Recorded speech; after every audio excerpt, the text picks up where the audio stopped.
Hola a todos, mi nombre es Guido Olser, soy productor asesor de seguros y profesor en historia. Este videito es un poco para que mis alumnos entiendan un poco más lo de revolución industrial y bueno, para que las demás personas también puedan visualizarlo en la red. Pero antes de adentrarnos en el tema, vamos a hablar un poquito de qué es la palabra revolución, qué significa. Bueno, revolución es un cambio profundo. Ese cambio profundo puede darse en diferentes ámbitos, por ejemplo, puede ser lo político, lo económico, lo social, lo cultural. Por ejemplo, en lo político, un cambio profundo en lo político es la manera de gobernar. Un claro ejemplo de esto es la llamada Revolución Gloriosa de 1688 en Inglaterra, en donde debido a esta revolución se cambió la manera de gobernar y pasó a ser un parlamento con la división de los tres poderes, el ejecutivo, el legislativo y el judicial. De esta manera se produce un cambio profundo en lo político. Luego también tenemos la parte económica, que es cuando cambia la forma de producción y distribución de los recursos. Por ejemplo, la revolución industrial, en donde antes de la industrialización, la economía se basaba en la agricultura, la manufactura artesanal, la fuerza muscular humana y animal era el motor de la producción preindustrial. Luego de la revolución industrial se desarrolló un nuevo modelo económico llamado capitalismo. Después tenemos también la parte, y su forma de producción gracias a la invención de la maquinaria creció de manera exponencial. Luego también tenemos la parte social, que es cuando surgen nuevos grupos sociales o cambian los grupos dominantes. En este caso vamos a volver a poner de ejemplo a la revolución industrial, en donde vamos a ver que nacen dos nuevos grupos sociales. Por un lado, la burguesía industrial, los dueños de la fábrica, y por otro lado, el proletariado industrial, que son los trabajadores. Después también tenemos el ámbito cultural, que es cuando se producen transformaciones en el arte, las ideas, las costumbres de las personas. En este caso vamos a poner de ejemplo tanto a la Revolución Industrial como a la Revolución Francesa, en donde los artistas observaron y tomaron como idea nuevas formas de trabajo y hicieron cuadros de obreros y demás trabajadores, como por ejemplo la obra de Eugenio de la Croix de 1830 llamado La libertad guiando al pueblo. Ahora sí, después de haber hablado un poco de la palabra revolución en sus diferentes ámbitos, ¿qué significa? Vamos al tema, que es revolución industrial. En este caso, hasta finales del siglo XVIII, la economía europea se había basado casi exclusivamente en la agricultura y el comercio.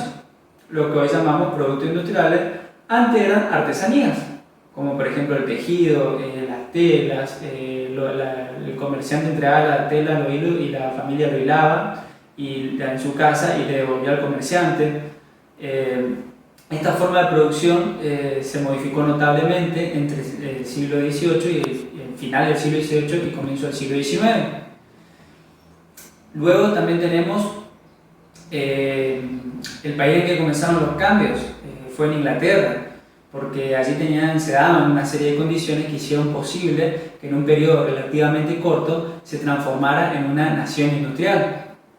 Porque además tenían importantes yacimientos de carbón, el combustible más usado de la época, de hierro, la materia prima con la que se hacían las máquinas, los barcos, los ferrocarriles. La marina mercante inglesa era una de las más importantes del mundo, lo que le garantizaba a los productores una excelente red de distribución a nivel mundial.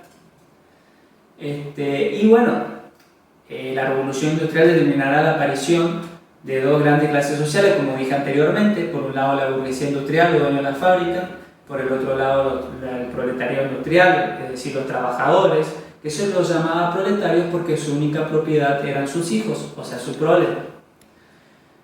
También hay una anécdota con consecuencias, donde una tarde de 1760 al escocés James Watt se le ocurrió tapar el pico de la pava en la universidad donde trabajaba todas las tardes, y descubrió la fuerza del vapor, descubrió que la tapa saltaba.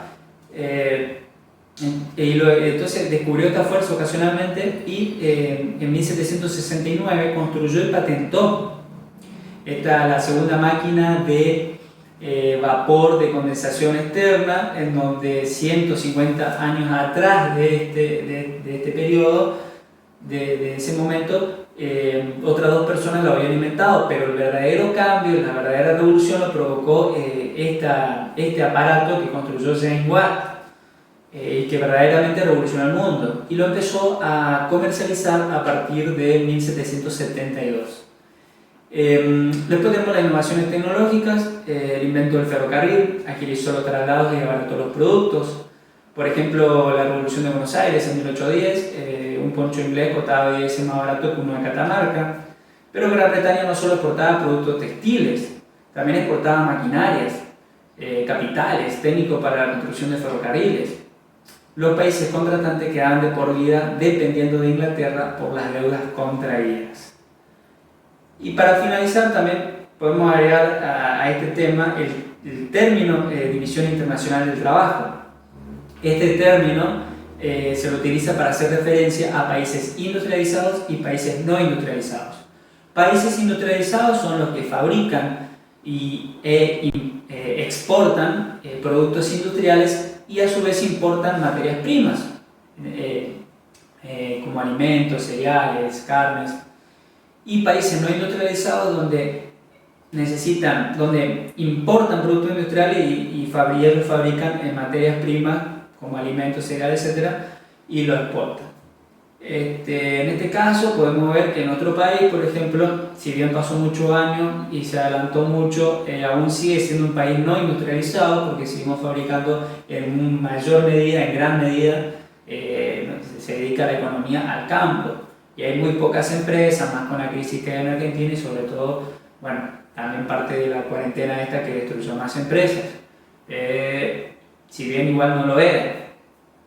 Ahora si hablamos de un país vecino como Brasil, en donde tiene un poco de los dos, porque es un país industrializado, altamente industrializado, pero que a su vez también exporta carne y alimentos. Y que incluso fue primero en Latinoamérica, le ganó a Argentina en la exportación de carnes. Así que bueno, por eso es que va creciendo aún en plena cuarentena altamente la economía brasileña. Así que bueno, eso fue un videito para ustedes, para los alumnos y para toda la gente que pueda visualizarlo y encontrarlo, y espero que les sirva y espero que me haya explicado la mejor manera posible y haya sido claro, ¿sí? Así que bueno, muchas gracias.